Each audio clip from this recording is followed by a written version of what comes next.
Good evening.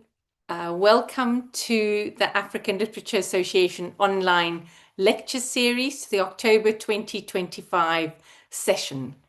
My name is Kwei Quartey, and I'm the coordinator of the series for this session, for this group of sessions. The series, as you may know, was started during COVID by Professor Akin Adeshokar, and videos of previous events are archived on the ALA YouTube channel, and there are also links on the ALA website. Before we start, there are just two people I want to thank for the seamless organization. By the time we arrive here on screen, quite a lot has happened in the back rooms. With promotion, with the stylish posters that you will have seen, and that is Farah Bakari and Lexi Langendorf, who have spent many detailed minutes doing extremely detailed actions to make today's session happen.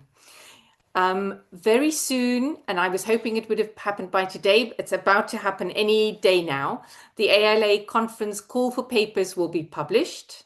And that will also happen through the hands of Farah Bakari and Lexi Langendorf.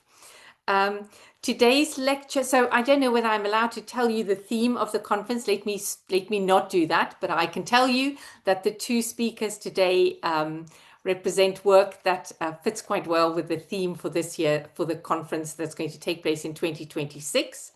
Today's lecture fits quite well with the conference theme, which I will not let out of the bag. It will be announced soon. And both of these scholars are doing work that expand the horizons of what our discipline can do. We are fortunate to have with us today author Professor Duncan Yoon, the winner of the 2025 ALA Best First Book Award. And Professor Yoon will be introduced by Professor Gabriel Bámgbóṣé, who will also be in conversation with him about his book. So I introduce Professor Gabriel Bámgbóṣé, who will then introduce Professor Yoon. So Professor Bámgbóṣé has degrees from Ibadan and Rutgers, and he's currently Assistant Professor of African and Comparative Literature at UC San Diego, and he's preparing a monograph on the women poets associated with the Negritude movement, working across languages and across regions. Like many of our younger ALA members, Prof. Bámgbóṣé is a published poet, a founder of a literary society, and the founding editor of a poetry journal. And this is a very interesting, distinguishing feature, I think, of many of our younger cohort. Not that young, but younger. Welcome to our speakers and to all of you who are watching. We are not clear yet where you are. We ask you to type your name if you wish and your location if you wish into the chat box. But we welcome you here. Professor Yoon will be introduced, as I said, by Professor Bámgbóṣé, who will then speak and Professor Yoon will speak for about 30 minutes, and then there will be discussion, including contributions from you, the live audience. And then we've only made it possible for the speakers to turn on their cameras, but you can type your questions or your comments into the chat box. And I will hand over at this point to Professor Gabriel Bámgbóṣé, to introduce our featured speaker, award-winning Professor Duncan Yoon. Yeah, thank you so much, Professor Kwei Quartey, for the wonderful introduction. Good morning from San Diego, and good morning, good afternoon, good evening to you all from wherever you are joining us. It's such a great pleasure to introduce our speaker for today's ALA series lecture, Professor Duncan Yoon. Professor Yoon is an associate professor at NYU Gallatin. His research interests include Africa and China, post-colonialism, narrative theory, the Global South, the Cold War, diaspora, critical theory, digital humanities, and world literature. Professor Yoon is the author of the book we are discussing today, China in 20th and 21st Century African Literature, which was published in 2023 with Cambridge University Press. The book unpacks the long-standing complexity of exchanges between Africans and Chinese as far back as the Cold War and beyond. The scope encompasses how China, which emerged as a main engine of the world economy by the end of the 20th century, has transformed patterns of globalization across the continent. In this groundbreaking work on cultural representations, Professor Yoon examines the controversial symbol of China in African literature. He reads acclaimed authors like Kofi Awoonor, Henri Lopes, and Bessie Head, as well as contemporary writers, including Ufrieda Ho, Kwei Quartey, and Yvonne Adhiambo Owuor. Each chapter focuses on different genres, including poetry, detective fiction, memoir, and the novel, to examine questions of resource extraction, diaspora, gender, and race. Professor Yoon demonstrates how African creative voices grapple with and make meaning out of the possibilities and limitations of globalization in an increasingly multipolar world. The book won the ALA Award for First Book Authors in 2025 in Nairobi and received the American Comparative Literature Association's Ellen Tata First Book Subvention Award in 2020. Professor Yoon has published in journals such as Comparative Literature Interventions, Verge Studies in Global Asias, and PMLA, Journal of World Literature, Research in African Literatures, and the Cambridge Journal of Post-Colonial Literary Inquiry. Professor Yoon chaired the executive committee for the Modern Language Association's Forum African Literature to 1990 in 2022. He also served as a Fulbright Scholar to South Korea in 2024 and was a Kluger Fellow at the Library of Congress in 2018. I have to say that I have the opportunity to review the book for the Comparative Literature Studies Journal, thanks to Professor Magali Amilaza Tisera. And I must tell you that the book is a breathing monument of critical artistry. I encourage you all to read it, also because Professor Yoon's outstanding book raises profound questions about the complexity of what he describes as the Africa experience of China. The book asks us to reflect on how do contemporary African writers imagine Africa-China relations in ways that challenge the sensational perception, of China's presence in Africa. How does this mode of imagination unsettle the fixation of post-colonial critique in African literary scholarship on Western encounters with Africa, which occludes other forms of historical and cultural encounters that shape the African world? To respond to these questions, Professor Yoon's book brilliantly makes conceptual, methodological, and analytical interventions that open up alternative trajectories in post-colonial African literature. With that said, please join me in welcoming Professor Yoon as he takes the floor. Thank you.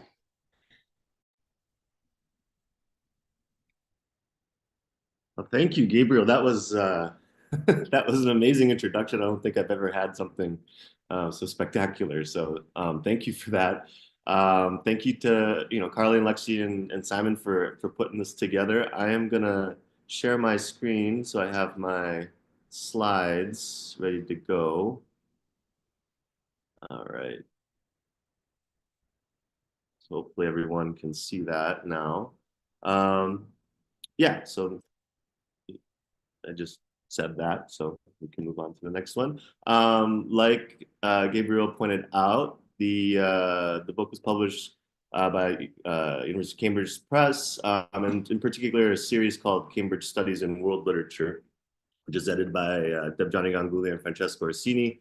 Really great series with with different kinds of alternative configurations of world literature. Highly recommend. thinking about, I know it was one of their primary goals with the series was to think about world literature in alternative framework. So I highly recommend checking out that series. And I'd like to begin with the epigraph of the book. So what I'm going to do with the time I have is give a kind of a general overview of the book, kind of general outline, and we can go into more detail with any of the chapters, any of the aspects I bring up. So just to give everyone a sense of the overall arch of the book. So the epigraph I start with is coming from Edward Glissant's Poetics of Relation. And in a lot of ways, the book is an attempt on my part to do a Glissantian reading of Africa-China relations. So that paragraph goes, whereas the Western nation is, first of all, an opposite for colonized peoples, identity would be primarily opposed to, that is a limitation from the beginning. Decolonization will have done its real work when it goes beyond its limit.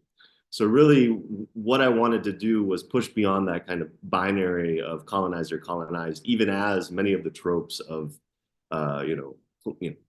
colonialism and post-colonial studies are still kind of animated and reanimated within the Africa-China relationship.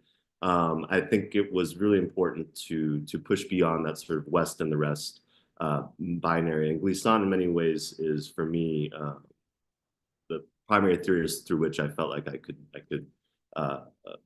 situate my intervention into the field. So the table of contents, introduction, African literary imaginaries of China. First chapter is on Kofi Awoonor, Ghanaian poet diplomat, imagines China the longue durée of Ghana-PRC relations. Chapter 2 is figures of extraction, representations of mining in Ghana and Zambia. Chapter 3 is figures of risk, memoirs of a Chinese South African and Cameroonian in China.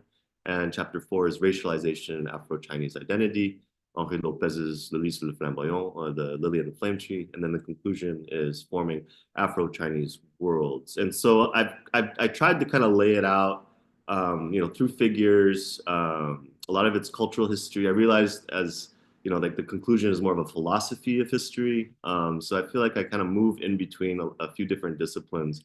But the first chapter is really trying to give a historical perspective on the dynamic, especially through the Cold War, which is what a lot of my early research was thinking about third worldism and Cold War and African literature and African representations of China.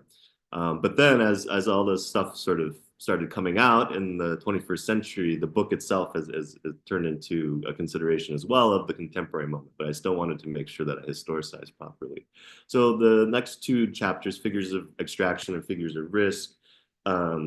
Figures of extraction kind of hones in on the controversial side of mine and extraction and accusations of renewed colonialism. Figures of risk was primarily about diaspora and really kind of privileging lived experience. And then chapter 4 is a meditation on race and ideology. And then the conclusion itself is about form itself, the alluvial form.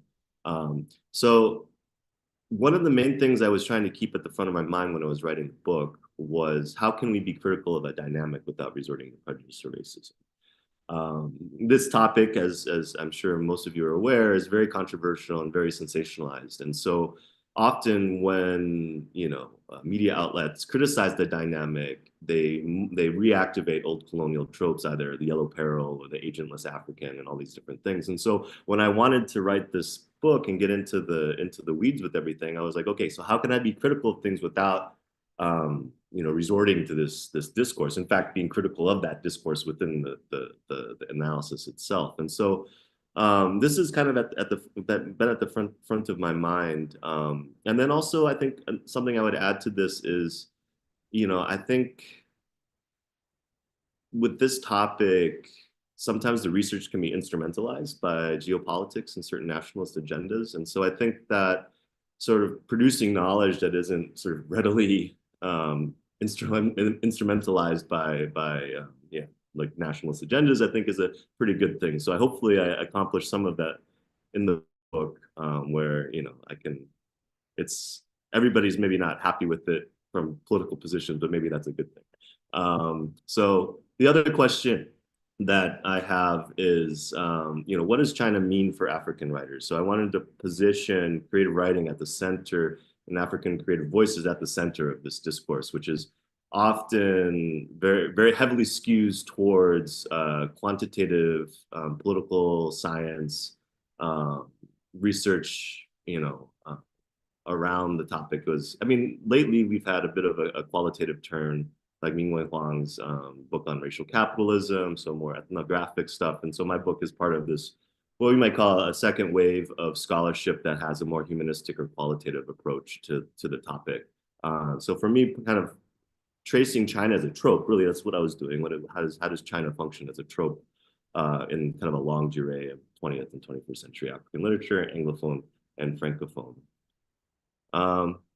So in the introduction, African Literary Imaginaries of China, I lay out the gap, which I just said about Africa-China scholarship regarding the humanities and world literature, and the need for humanistic scholarship on Africa-China relations, because clearly, I'm talking to a literary audience. You all know that things are more than economic or political, they're also linguistic and cultural. And then also for the literary scholars, how the book intervenes into African literary history through frameworks such as the Cold War, Third Worldism, the Indian Ocean, the Global South. And the idea here is reading African literature beyond its conventional relationship with the former European colonizer in the West in general. So I have one of my subheadings is African literature elsewhere. And I think that really provides a good cipher for how I was thinking about that approach, that methodological approach within the context of Africa-China relation. And then, because I like world literature and worldliness, understanding of post-colonial literature's worldliness by configuring it according to African imaginaries of China. So the key concept, leitmotif, or my main metaphor of the book is the concept of the alluvial. I didn't realize I was going to be doing so much eco-criticism as when I first started out, but as I kept writing, it became clear that this concept was really helpful. And again, this is coming from Glissant, Poetics of Relation. Transparency no longer seems like the bottom of the mirror in which Western humanity reflected the world in its own image. There's opacity now at the bottom of the mirror, a whole alluvium deposited by populations, a silt that is fertile, but in actual fact, indistinct and unexplored even today, denied or insulted more often than not, and with an insistent presence that we are incapable of not experiencing. So, that passage is kind of opaque itself, but that's the point. For me, the alluvium takes on a few different aspects. I define it as a fractal process, wherein the textures and sediment of lived experiences accrete and erode through how individuals interact with, react to, and diffract the self-consciousness of others and the ever-shifting communities within which they reside. These communities, which are products of overlapping exchanges over space and through time, turn out the deposits of cultural identity, the fertile silt that cultural actors sift through to articulate meaning. So really the alluvium, or the alluvial as a concept, is a way to get at Glissant's concept of creolization, but explicitly incorporate ecological concerns, transformations of the earth. And this is particularly relevant for Africa-China relations because one of the main sites of contestation is precisely resource extraction. So I feel like I'll touch upon this in a little bit later as well. So the key concept takes on different aspects depending on the chapter. Chapter 1 is really thinking about it as through history and geopolitics, the alluvial figure of the poet Hino, and the alluvium of history. Chapter 2 is representations of political economy and masculinity. So alluvium here really is like resource as it's extracted in the mines. Chapter 3 is looking at diaspora, alluvium as the accretions of life sediment, or cultural alluvium. That's probably closest to how Glissant's using the term. And then chapter 4 is representations of race. So the racial alluvial of the creolized self that de-essentializes the link between land and identity. So all of these, and then as I mentioned earlier, the conclusion, alluvial as literary form itself. So all of these are getting at different aspects of the alluvial. It's a tricky thing to have a guiding concept, a big concept like this, because it can be kind of subject to totalizing criticisms of, oh, this can't apply at all different times, all different places. Sure, but it's also, I think, important to try to come up with something that might have theoretical legs as well. So we can get into some of that conversation as well. So the first chapter is focused on the Ghanaian poet diplomat Kofi Awoonor. and this longue durée of Ghana-PRC relations. I look at different poems that he wrote over the course of his career. But I'm not going to spend too much time on this, but I got to visit where he's from a few years ago in Keita, and it's this, the Keita Lagoon is this sort of alluvial, very it's constantly being kind of threatened to be sort of overwhelmed by the ocean. So they built up all of these rock barriers, and it's just the idea that the alluvial of the space of history of what's being washed up on the shore and washed away, it's kind of erosion, like this old slave fort here is sort of literally being swallowed by the sea. So he's his figure of the poet Hino and how he's writing poetry is taken from this tradition where it's often articulated on the shore, and so the site through which the poetry is enacted and enunciated is this sort of alluvial space of the shore and the land and the sea. So I just wanted to kind of highlight that. The first chapter is a cultural history. I begin with the Afro-Asian solidarity of the Cold War and with the beginning of the period governed by the Forum on China-Africa Cooperation, which is first summit was in 2000. So this is really important because, there's a lot of presentism where people are thinking about this as a very new thing. Past 25 years or so, which is really, there's a period of this, it's called the super cycle period, which was really kind of coming after 2000 and probably ended maybe 5-6 years ago. It's about a strong 20-year period where you have all of the billions and billions of dollars of investment and all of the sort of coverage of that. But there's a previous period, the Cold War period, that has to do with third worldism and African interpretations of Maoism. There's an even previous period to that, which is a period of indentured labor and diaspora, like different populations of Chinese South Africans, as well as, for example, in Lopez's Lily and the Flame Tree, the protagonist's father actually was brought by the French to help build in the indentured labor capacity, the Congo Ocean Railway. So you've got that period, and then you got an even earlier period, which maybe is more prevalent now, maybe people know more about it, but the Zhenghe periods of the big armadas that were sent across in the, I want to say 14th century, 14th century, across the Indian Ocean, all the material history. So there's even like earlier periods where you've got indirect globalization, so you've got porcelain, celadon, these different material histories. So this is really not a new thing, even though the current investment is clearly what's driving a lot of the interest in the topic. So in this chapter, I examine the life writings and poetry of the Ghanaian poet and diplomat, Kofi Awoonor, and how he imagines the history of modern China through a series of key geopolitical events in 3 poems. So this is what's cool about Awoonor, is that he gives us the long durée of the thing, especially in the 20th and into the 21st century. Or I guess into the late 90s. But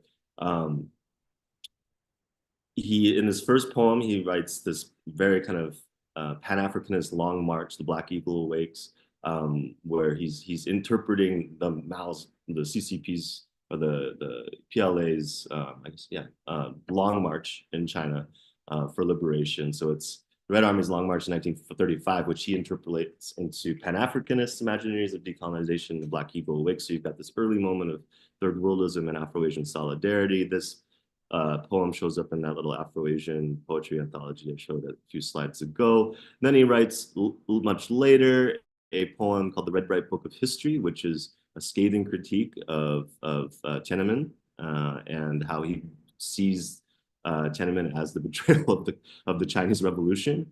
And then he writes this later poem called Xiangxi Poto Daola, and this is his sort of transliteration of Chinese. So there's actual Mandarin that he's trying to incorporate into his poetry about an official trip to rapidly industrializing China and one of the special economic zones, during this period of huge manufacturing and industrial push in China. So you really get through reading Awoonor's work, everything that kind of encapsulates a lot of the complexity of China as an actual trope. He kind of lays it out for us, which is why I started with him in many ways.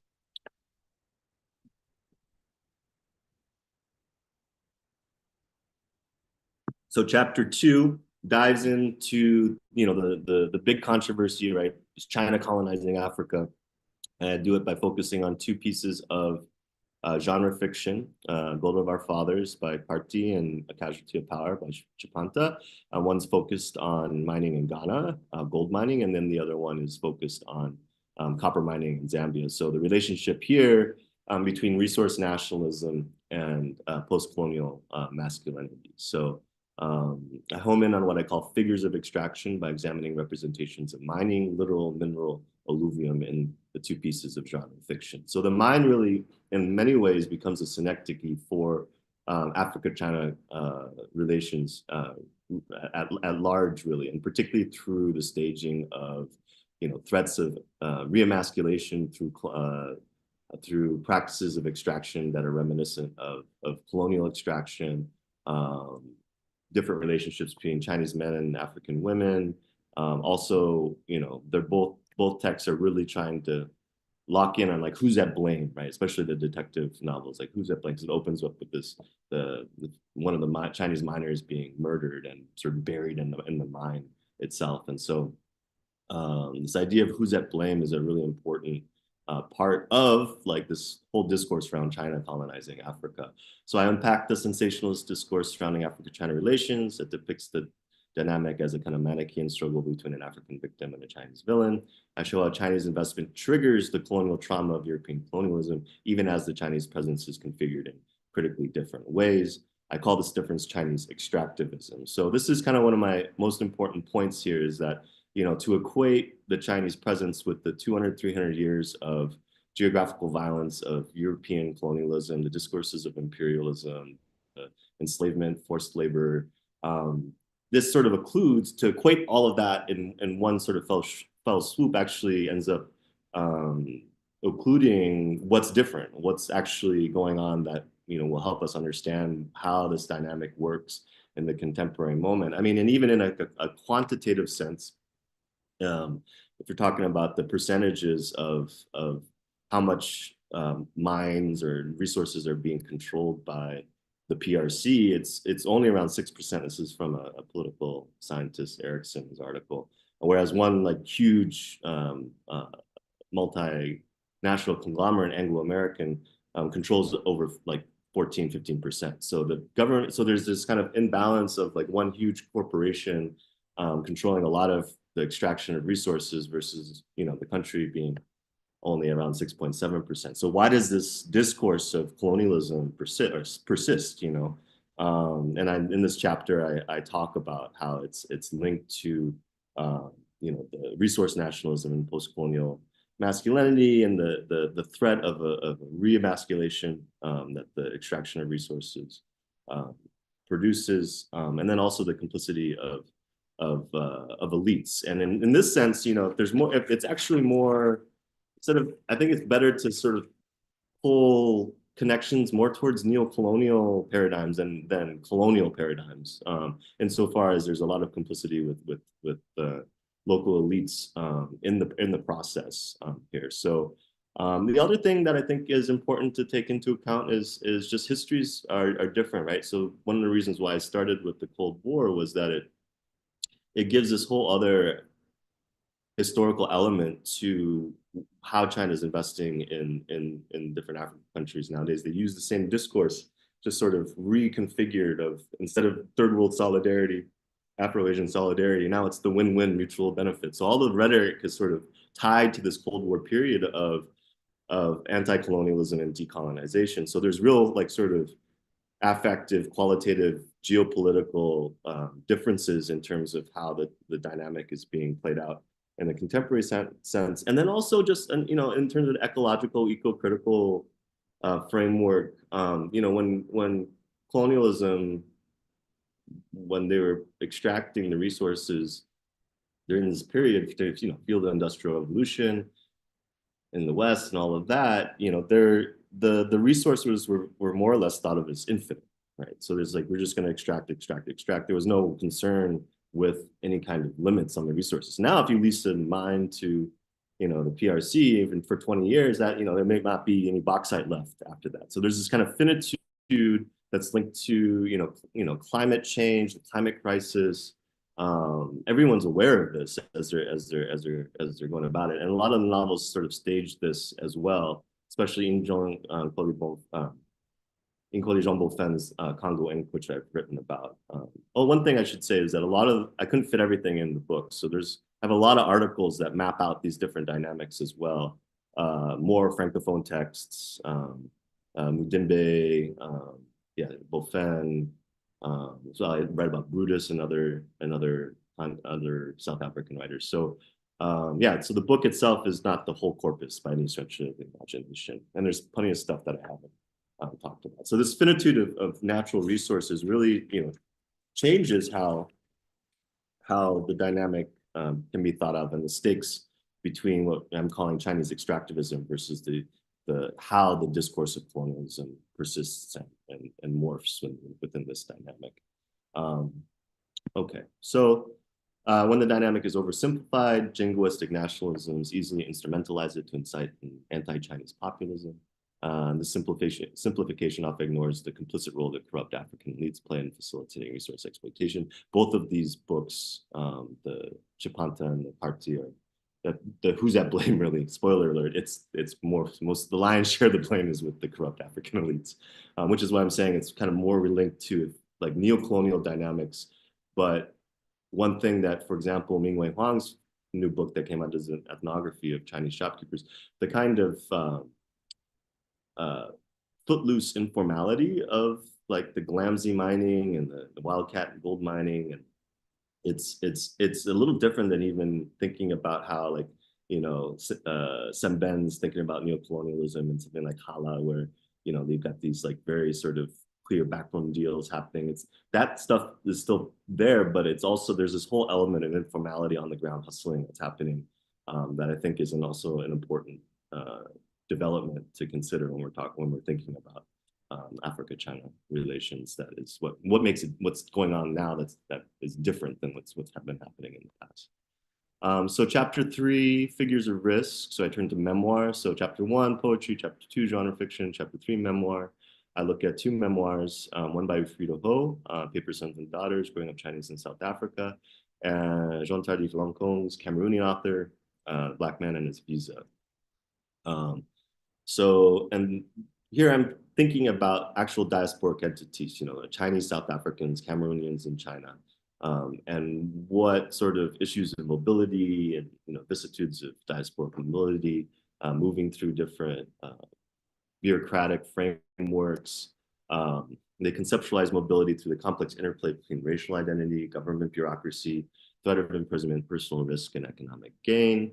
And I shift the focus to figures of risk embodied by the gambler and the trickster. So both of these figures, for Ufrieda Ho, her father runs these Fafi gambling games in Johannesburg, but it becomes an allegory for life as a Chinese person growing up under apartheid South Africa. And then for Lancôme, he pulls a lot of language from the Grassfield trickster cycles. And so the way he self-conceptualizes as he sort of keeps ahead of the Chinese dragnet and bureaucratic things, because he first goes over to China to study traditional Chinese medicine. And then his visa runs out and he overstays, and then starts teaching English and to make ends meet. And so he's kind of always one step ahead of getting caught in the dragnet. And so, he takes on different aspects of the trickster cycle to sort of articulate and kind of hustle his way through the bureaucracy. So both of these diasporic figures, I think, are really helpful for characterizing and really giving the texture of, Africa-China diasporic mobility, as opposed to, again, movements with between the West and these places that have historically been the circuits of diaspora, at least since colonialism. How they positions their cultural identity, implicating, even subverting official narratives of Africa-China relations. These autobiographical writings expand the concept of the alluvial, accretions and erosions of everyday life. When the texts exemplify cultural creolizations at play or gamble with the alluvium of diasporic experience. So for both of the figures, whether it's the figure of the gambler or the figure of the trickster, they're constantly at play, whether it's like playing the game, gambling, or playing with words, playing with situations and context to sort of create these loopholes that you can survive in. And then chapter 4 is focused on, I turn really to big literary fiction, racialization and Afro-Chinese identity, Lopez's Louise Flamboyant, which came out in 1997. It hasn't been translated into English yet, but if you can read French, I highly recommend it. It's just a gorgeous novel. But in this chapter, I argue that race needs to be understood as a complex series of shifting racializations that occur between interactions between Africans and Chinese, rather than as only an engagement with the ahistoricity of race. So basically, what I'm saying here is that race is a verb, it's not a noun, and to be raced or racialized happens in very different ways in a different context. So it's hard you can't just take sort of like Western, especially, the US, like racial categorizations and plop these things down in an Africa-China context and expect them to operate in the same way. The history of race is very different. So that ahistoricity of race as it emerges out of colonialism it just doesn't operate in the same way within this dynamic. There's a kind of triangulation that happens. There's local histories of, indigenous histories of difference and otherness, and how it's linked to phenotype and physiology or culture that we need to also take into account. So, Western racial classifications often circulate as universal givens, and what this book does is it really unpacks how that's not the case through what I call the racialization of ideology. So the protagonist of Lopez's text, Huang, is part Congolese, part Chinese, and so his identity is sort of caught up in the ideological vacillations of the Cold War. And so through his figure, we get this real central paradox of how Mao, during the Cold War, by various African countries, was simultaneously symbolized both anti-colonial guerrilla fighter and authoritarian leader. So one of the great examples of this is like what's happening in the neighboring Congo with the Congo crisis, and Pierre Mulele kind of taking up the Lumumbaist cry, and going and getting trained in military operations in China by the PLA. He's writing these documents that are very similar to Maoist documents about the comportment of the revolutionary Maquis and all these different things. And at the same time, you got Mobutu, who's picking up on, not only is he's appropriating Mulele in a lot of ways, but he's written something called the Paroles de Président, the Little Green Book, the president's words, which is literally based on Mao's Little Red Book. So you've got this interesting moment where both the revolutionary and the authoritarian leader are pulling from Mao for various aspects of their fight for power, to hold on to it or to take it away. So that's one of the central paradoxes that I explore, and why the Cold War is so important to understanding what's happening in the contemporary dynamic as well. So this racialization of ideology, the protagonist, as artist calls this lecture métisse. So this actually brings, or it's mixed writing, however you want to translate that. This actually literally brings, like Lopez literally brings like Glissant into the conversation through this. And so that text is really amazing. In this chapter, I also talk about different other representations of race. For Bessie Head's Maru, 1971, where the protagonist is constantly racialized as Chinese, which is, and you can see from the cover there that she's wearing like a qipao kind of thing. But it's an interesting way in which indigenous forms of difference and otherness within Tswana contexts will use the ahistoricity of race to sort of articulate difference and discriminate. Really interesting text.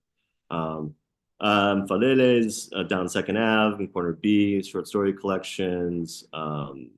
His depiction of Chinese shopkeepers, which are actually quite problematic, but this is a really important early representation of Chinese diasporas in South Africa.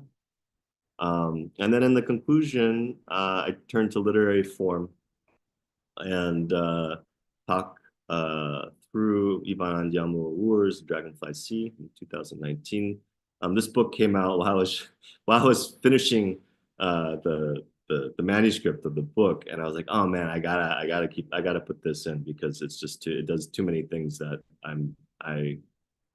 I'm trying to do it on like a scholarly level, and Yvonne was doing it at a literary creative level. So, you know, she's really a great point of reference for a lot of this stuff.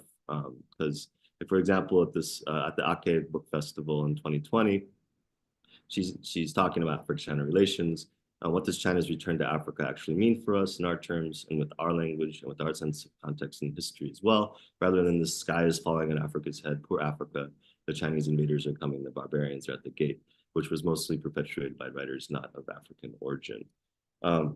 So what's great about Owuor is that she really is trying to give us the creative language, and within the very complex multilingual, multicultural aspects of the Swahili coast and the Indian Ocean, really trying to give us the language through which to talk about this stuff. Because if you know, the PRC may very well be building another sort of hegemonic bid, new international order building, all of these different things.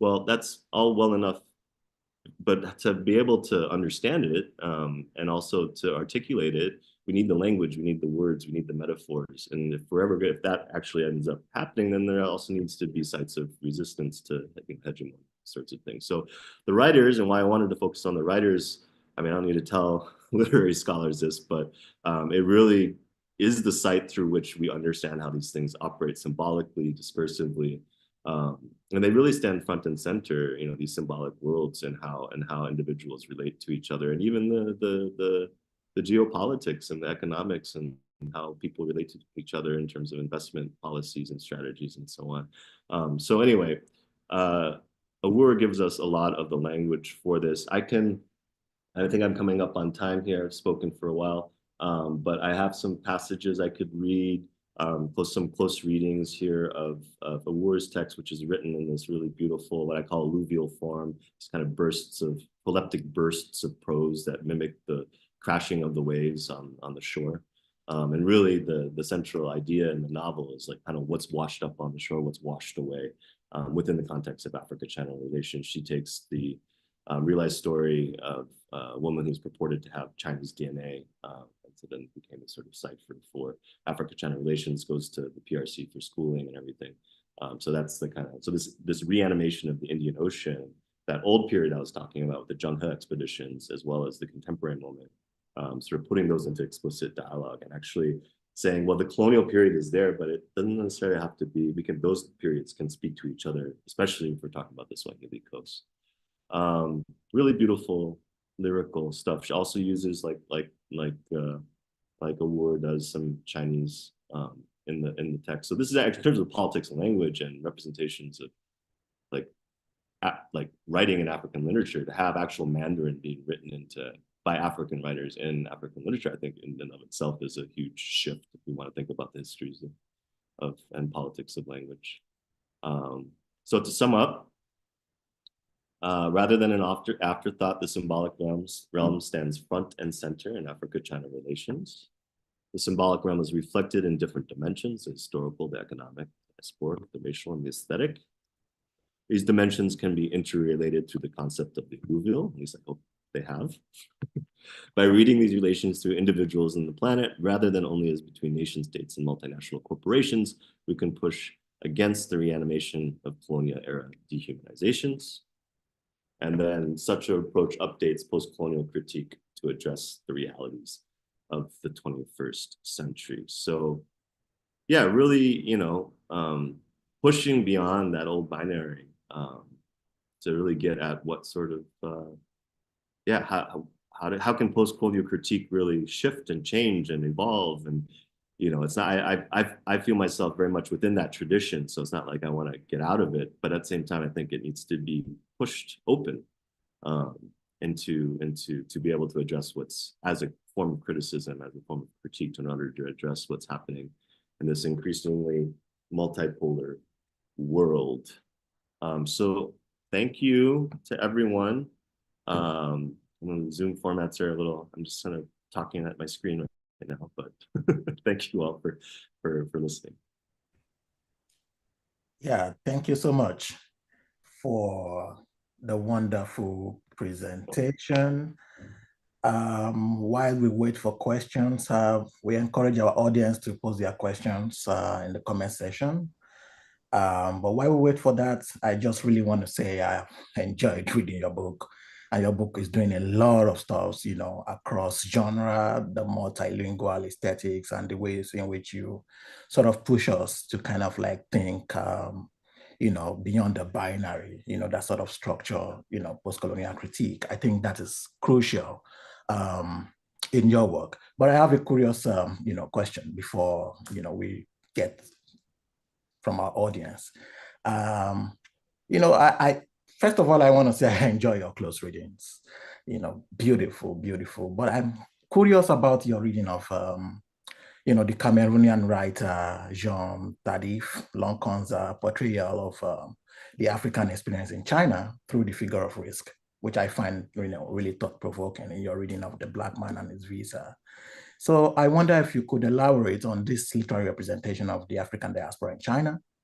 And in your book, you turn to the memoir genre to explore this, you know, this dynamic of the African migrant life in China. So I'm curious whether there are other, you know, corpus, you know, other literary forms that also engage with this elsewhere of African literature. You know, your work is pushing us to think about this elsewhere, you know, and I think I find this a fascinating side. So if you could speak to that a little bit. Yeah. I mean, I think, you know, that section on Long Kong is called Bushfalling in China, the trickster as a figure of risk. And so this term bushfalling, right, to go bushfalling, to go try to make money elsewhere. So he's really sort of thinking about it from the Cameroonian perspective, and how you know, how that old trope might be transformed within the context of Africa-China relations.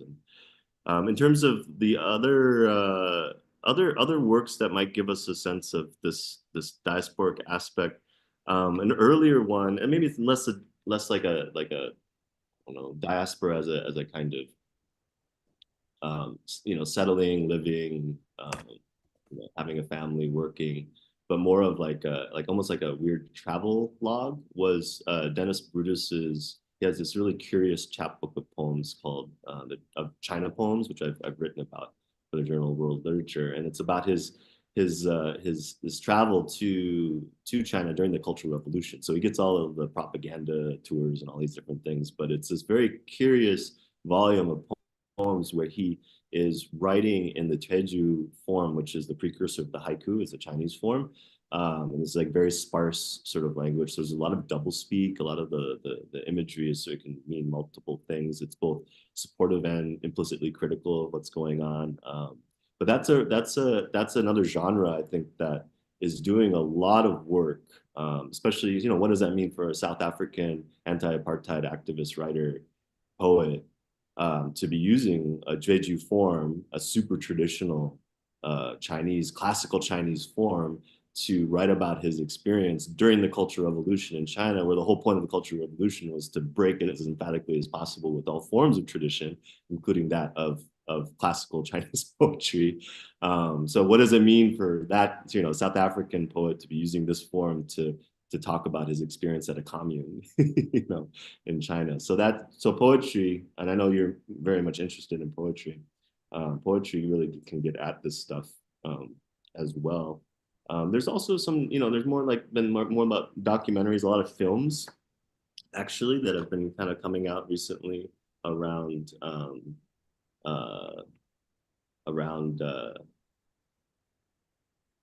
Africa-China relations, but even more kind of fictional representations. I'm blanking on the one, something chocolate, I can't remember. But anyway, there's a lot of films out there. There's also a really sensational, you know, the Wolf Warrior 2, which is this sort of like very much Chinese blockbuster that flattens Africa and sort of reanimates all of these really problematic tropes. So the discourse is very complex, and different genres, given their parameters, address it in different ways. So. Yeah, thank you. And of course, your work is trying to ask us to think about the textured. You use the word textured a lot in the book. The textured narrative, the textured portraits, of Africa-China relations, presented by African writers, from, the 1960s to, 2019 to Owuor's work. I think I want to ask, just for the broader audience and for anyone who might be thinking about research, how do you come about, tracing the figure of China in African literature? Because I'm really fascinated by the S-well of African literature, which you clearly laid out, and why literature is important in terms of pushing against, this sensationalist, approaches to the discourses, the populism, that also filter into the discourses of Africa-China relations. But what drives you? What did you see? What sparked your interest in tracking, these multiple figures? Because they are multiple, there's like the multitude of the symbolic, within your work. And the alluvial helps you to kind of like track, this. The alluvial is also like a chameleonic figure, always changing, from one chapter to the other. But what really drives you to, really reading China as a trope in African literature? Yeah, I mean,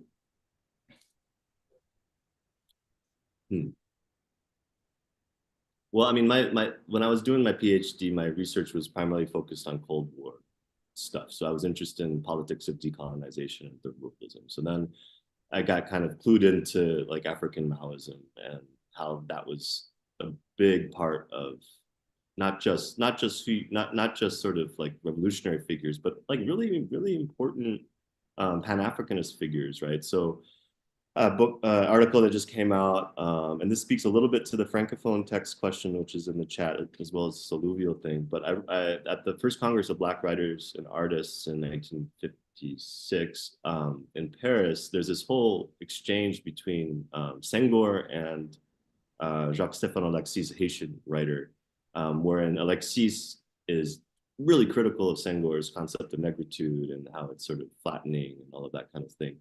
And in response, to defend his position, Senghor cites Mao.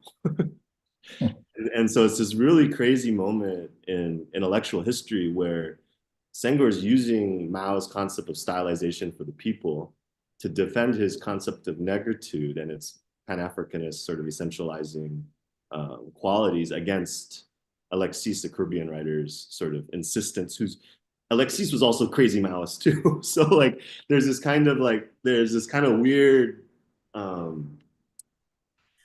yeah, so that gives you a sense of how complex the figure is not only is it complex as a literary trope, but it's also complex in terms of intellectual history and how Maoism symbolically was being used, across Pan-Africanists, discussions, even the debates between the Pan-Africanists themselves, So I don't know if that really answers your question, but and that was happening in French, so that's a really interesting thing to look at.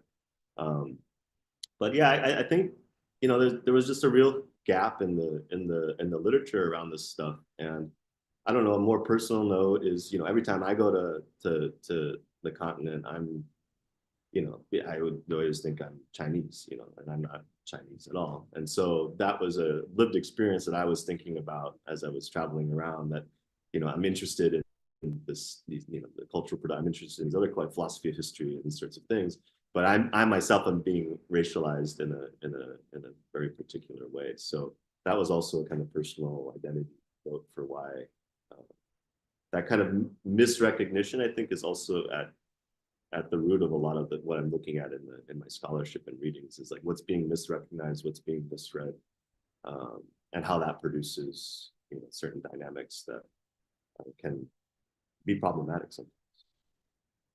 Yeah, thank you. Misrecognition. So we have some questions in the chat, so I'm going to invite Kali to help with coordinating the questions. Thank you.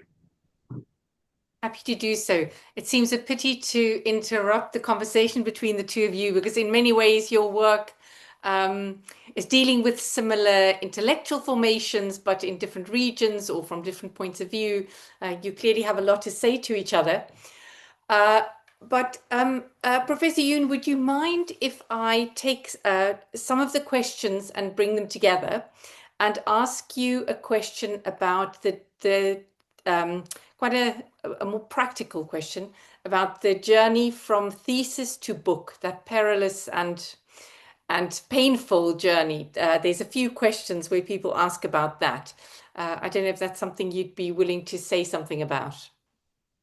Yeah, I had a very hard time getting this book published.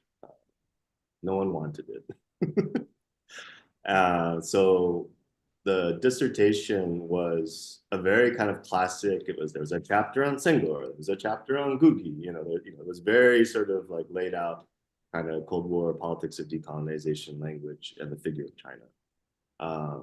And when I tried to take that to different presses, everyone just sort of wasn't really interested in that topic. So when I got the Kluge Fellowship, I was like, okay, I need to sort of revise this. And it was also during the period where a lot of literary production was happening around this topic, more contemporary stuff was coming out. And so I was like, okay, so this thing is picking up again, and it's in a different like mode, and so there's a whole new corpus that needs to be. I originally thought, okay, I have the Cold War book, and then I would have like a more contemporary focused book, but because I couldn't get the Cold War book published, I decided that I needed to take advantage of the presentism and the sensationalism what was happening now to get published. So I rewrote the whole thing, and it was really kind of sprawling, and I made the mistake of abandoning a kind of nation author sort of very kind of mapped out, like taken together as many different things,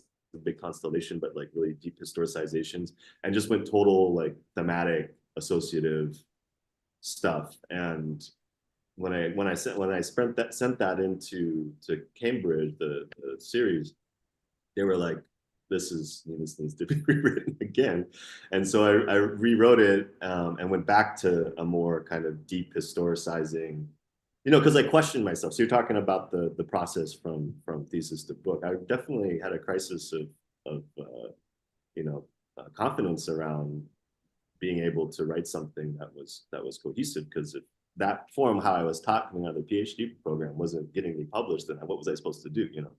But I think going back to a more classic, like chapter by chapter, genre, nation, historicization, authors, after that big sprawling kind of rewrite, really made I think things baked in a way that they should be. And I'm really happy with how it finally came out, even though it was really difficult, especially when you're thinking about timelines and tenure clocks and sorts of things. Well, clearly the crisis resolved itself, and you wrote an award-winning book. But I think it's good also for people to hear that an award-winning book went through these multiple crises, that an award-winning book doesn't just get born in one day.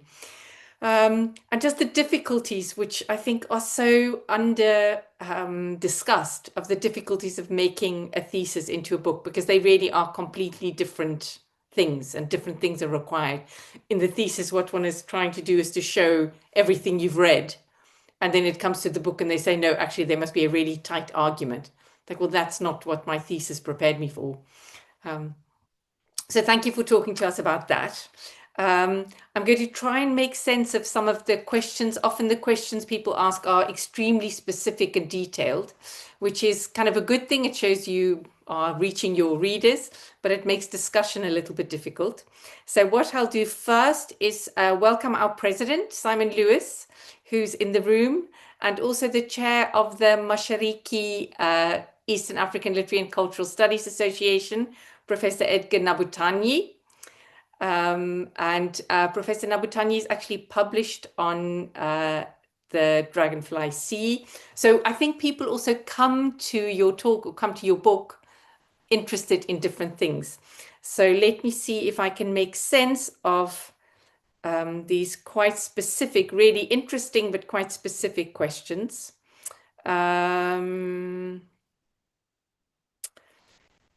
Okay, so someone Emmanuel Okorafor asks, I'm interested in the early and developmental stages of your book's key motif or metaphor, alluvial. I think, did you say you came to it quite late? Emmanuel's question is, did your dissertation play a key role? I think maybe what she's asking is, was alluvial already in the thesis, or was that a new concept? Yeah, that was something that came out as I was doing the rewrites. I mean, I was kind of, my program, I was at UCLA comparative literature, so a lot of the people in that program at the time I was there were our Puisantian folks, you know, François Lyonnais and Shumei and other people. So I was kind of methodologically, my approach to postcolonial studies was very much within a Puisantian intellectual genealogy. But it didn't really make its way into the project itself until the last couple rewrites, where I was kind of, I think the turn towards some of the ecological concerns of the book, especially around mining, resource extraction, really made those passages in Busan pop out to me. And then I was like, oh, I can talk about this not only in a cultural sense and a linguistic sense, but I can also talk about it in an economic and a resource, you know, eco-critical sense. And then I was like, okay, wait, so maybe I need to like sit with this and really the last chapter then, I talk about the fractal form of history. You know, the more distance I have from the book, the more I feel like I really was trying to write a philosophy of history, which is like an old interest of mine that also kind of finally came out, I think, especially in the last chapter. Interesting. And I mean, I guess there's another kind of comment that I often make to people who've written the first book that came out of the thesis. The thesis is kind of mapping the life project. And then the first book is just one chunk of that. And so what you were also describing is how that first book became sort of alluvial of the thesis, but there's many other things that will come out, other books, other projects that will play out. It's kind of a reassuring, even though you describe it as a tale of crisis, or what Elizabeth Uwola describes it as, her thesis to book is a horror movie. It's a kind of horror movie to get from the one to the other, but it also means there's a lot of material that can roll out. Another question we have is from Anne Adams, who asks, would Du Bois's 1959 lecture at PKU titled China and Africa have relevance to your perspective? So I guess we're thinking of other moments, other events, sort of, you know, it's sort of the practice of what led to Asia as method. It's kind of going back to a particular moment. So I don't know if you want to say something about that. Yeah, I mean, Du Bois was an early figure that, just coming from an American perspective, that was very clearly part of, there was a book, Mullins and Ho wrote a book on Afro-Asian solidarities, but it was very much about African-American solidarities with you know, Maoism and PRC stuff, Black Panthers, and Africanism, like Du Bois. Actually, it's Du Bois's wife, Shirley Graham Du Bois, who spent way more time in China than he did, and in her papers at the Harvard Radcliffe Institute, which I highly encourage. There's a whole project here no one's written about. I haven't seen it yet, but it's a massive project on Shirley Graham Du Bois and Pan-Africanism and China and Maoism. But she has she took notes in reams of little red books that she just took notes in, and so her time in China was like, you know, much more extensive than Du Bois, but that African-American perspective was definitely part of how I came to the project, or as part of the Cold War framing of it for me, Du Bois in particular. But I don't speak as much about it in the book because of scope and, you know, like what if I focused on, so. That will be book 3. And I have another kind of question, you know, at this time when we are so concerned with what's happening to funding, was this an expensive book in that sense? Was it a book that required a lot of travel? You showed us some photographs from Ghana. But is this an expensive book? I think the price is expensive, unfortunately. I don't know. I made different decisions. If you notice, there's no images. I had a whole bunch of images at one point, and then I was just like, okay, so then I've got to go get. I wanted a different cover. Congolese sculptor, Boris Kingelez, who does these really amazing paper wood, balsa wood sculptures. And he had this really amazing sculpture called the East is Red? No, wait. Stars like something. I can look it up and maybe show it, but it's this very kind of like swooping, kind of Chinese inspired architecture with the red star, but it's really sort of intuiting this Cold War history and then development and infrastructure. And I thought it was really, but I couldn't get the rights to that. And so I had the subvention from the ACLA, which was nice. Travel in terms of research, I haven't gone to all the places I write about, which is something that I think I will eventually do and is on my list of things to do. So I think it was a combination of tracing the ideas, doing deep dives and scrapes of texts and trying to find every single reference possible to China and the whole corpus. Especially when I was at the Library of Congress, having that time to sort of go through all of these old journals, the Lotus magazine, all these different things, and then being able to basically get anything I needed, and then doing a deep dive. Having that time was nice. I guess that's linked to having a fellowship and money, but I don't know if it was expensive. I don't know if that answers your question, but in terms of like. I think it's just something that we have to think about. Some topics will become harder to write about, topics that require us to travel maybe, or to have immersive periods, and to be sort of creative about that. There's a question which maybe links to this, and I'm not completely sure that I understand the question, but I'll do my best to paraphrase it. Does the reading of the alluvial work, this is from Funmi Moji, does the reading of the alluvial work as a framework when you consider individuated modes of relationality between Africa and China, and I think this is the important bit, from the point of view of Chinese writerly engagements? In other words, what would your book have looked like, I think is what the question is, had you written it from PKU? Yeah, I think, early on, I think the original goal was to do a kind of very comparative Cold War study of African representations of China and Chinese representations of Africa.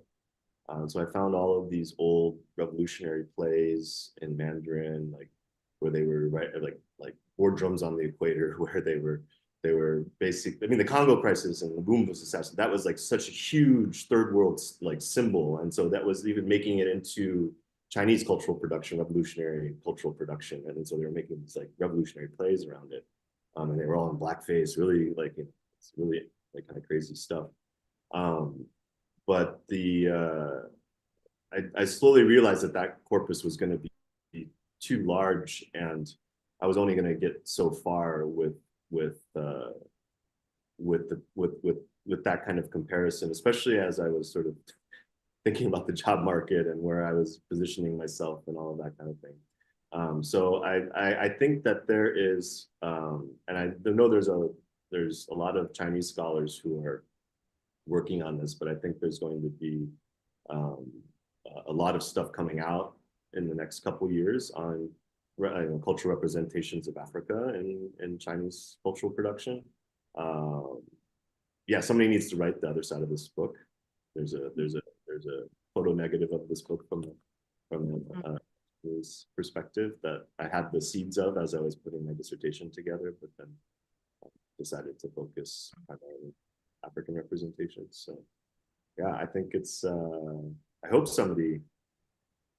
it comes out soon. It's part of the story. Yeah, as you say, there are there are a number of departments now of African cultural studies, African literature studies in China and in South Korea. And people are receiving excellent training, language training, and very, very sophisticated scholars coming through that system. And China has a tradition of translating books into English. So in fact, that's one of the things one has to do as part of your degree, is translating a text, which I think is just such a fantastic model. And in fact, we have Kwei Quartey, one of our translation specialists in the audience, who compliments you on your wonderful book. Thanks, Kwei. I wonder if there's another question, maybe. Gabriel, if you had another question, you don't have to be under pressure to have a question, but if you had one. So I could ask another question. You a few times you've said something like, this would be another project for me, or this would be another project for me. If you had to, if you were to start again now, because often when one gets to the end of the book, you realize what the book was you should have written or could have written. Is there something that would you start from another angle? I mean, I think I'd shift my corpus a bit. My article on Mudimbe and his entre les eaux, between the tides, about a Congolese Jesuit priest who joins the Maquis, the revolutionary Maquis. That's this Mulele-inspired Maquis. That book was doing so much work with this stuff, and it was really kind of under the radar, but it was in the same kind of vein as Lopes, same kind of period. And so that text, I would have, I mean, a lot of the stuff is in articles. So like the Inco Jean Beaufin Congo Inc., Beaufin's won a bunch of awards for that book and other things he's written. That is a one-off article. There's no real overlap besides the Awoonor chapter and one other article. So I think there's some works that were really powerful that I didn't end up including in the book, that maybe would have been a little bit more heavy hitting in terms of the names included. I kind of, limitations and so on, and word count and time and everything. And so sometimes I feel like when I'm writing an article from something, stuff that's been on the cutting room floor, like in Mauritius, there's a lot of stuff on Mauritius that I've been working on, and Chinese diaspora communities in Mauritius. Mauritian author Amal Sutohu, South Asian descent, wrote a whole really great novel about the Chinese diaspora community in Mauritius and Port Louis, and so it's all that stuff. I feel like even if the stuff is coming out in an article, it all just feels like it's one big book to me. I don't know. They're all a life project. A life project, yeah. So, I mean, we'll see with the next book. Next book, I'm interested in the absurd and its relationship to totalitarianism and things like that within the context of world literature, African literature. So we'll see where I go next. But yeah, I'd like, if I could plug, go look at the articles that are out. Don't just look at the book, because they're all tied together. It's all one big book, and I could have fit all of that stuff in this book. And there's probably, especially that I know there's a question about Francophone stuff.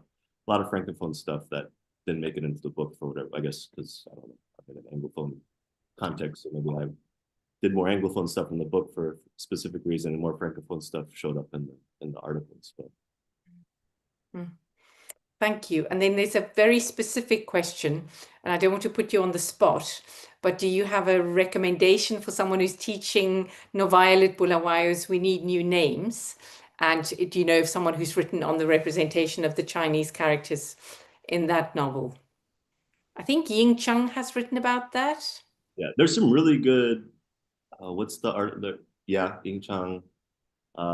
Someone has also written about, why am I liking, like this whole analysis of Feizhou, of what that's the Chinese Mandarin word for Africa.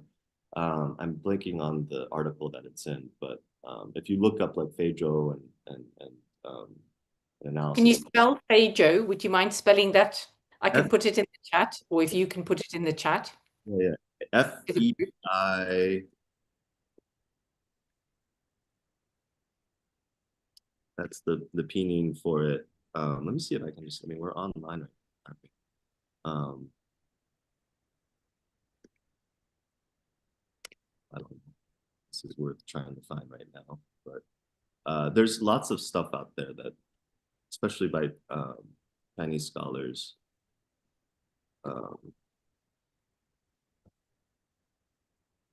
Great. Okay, it's appeared in the chat. Okay, great. Yeah, I think this, I mean, many people have published on Novailet Bulawayo. I think if you type it into Google Scholar or one of those machines, someone who's written on China will come up. Thank you for trying to answer that on the hoof. Session. Actually, let's look. Great. Robin Stewart says, thank you very much. Are there any other questions? I don't know if our live audience, if you have any other thing. It's a very, what did Wangui call the book? She used quite a good panoramic view of a complex book. I think it's quite challenging for people to come up with questions because the book is just galloping across such vast landscapes. If you haven't read the book, try and get hold of a copy, get your library to order it. It's out in, it's out in paperback? Not yet. That there was a paperback coming. I haven't heard about that since after I got the award. I heard there was a paperback coming, but I don't know it's not out yet. So that's something where the ALA can also do a bit of pushing. If a book wins an award, it's something that, you know, you could ask for a letter from the president or whatever to just get things out, to get it into paperback. Not that the paperback will be affordable, but it'll be more affordable. But get your library to order it. I don't see another, let me see if there's another question. No. Closing words from Gabriel. Is there something you wanted to add? Otherwise, I'll hand over. Yeah, I just want to say a big thank you for, the beautiful book. Of course, you cover a vast landscape, but, I also really enjoyed the prose. It's a clear book to read, and, it's a book that, you give us the background to understand the text. It's like you as a political economist on one side, and okay, let's look at the symbolic side of, this political economic mess. I think that is, really crucial. And I really just want to, thank you for this amazing book. Thanks, Gabriel. This is, I mean, it's really nice to hear all of these things after the years of work. So this is really special for me. So. Great. And also just to encourage those of you who are watching live now or who are watching this later, one of the ways in which you can think, if you are doing the horror movie of thesis to book, is look at the award-winning books that are thesis to book books, like first books typically are, and read them for method as well as for content. See how the author's organized. You can hear that Professor Yoon says it wasn't easy. It didn't come to him straight away. It took many drafts and many processes to end up with the award-winning book that he did end up with. Any final words from you, Professor Yoon? Oh, just thank you. Thank you so much for having me. This is really great. I love the ALA. I love being part of it. So this is really, really special. So thank you. Thank you very much. And if I can do a plug for two things for the ALA conference, keep watching your email. The call for papers is about to drop. It could come today, it could come in the next week, but it's coming. And also to join us next month on Saturday, November 22, for a lecture by Professor Sarah Wedebele, and it's titled When the Subaltern Writes, Post-Socialist Ethiopia Through the Gaze of a Shele, which is a call girl. So Professor Debele is not a literature scholar, but so we literature scholars are always using other disciplines. So I thought, let me invite someone who is not a literary scholar, who's using literary works, to talk about what that looks like. So thank you very much to Professor Bámgbóṣé for introducing and for being in conversation. And in particular, congratulations again. And thank you very much, Professor Yoon, for agreeing to speak here today. Thank you so much. Thank you, everyone. See you next month. And watch out for the call for papers for the conference. All right. Good night.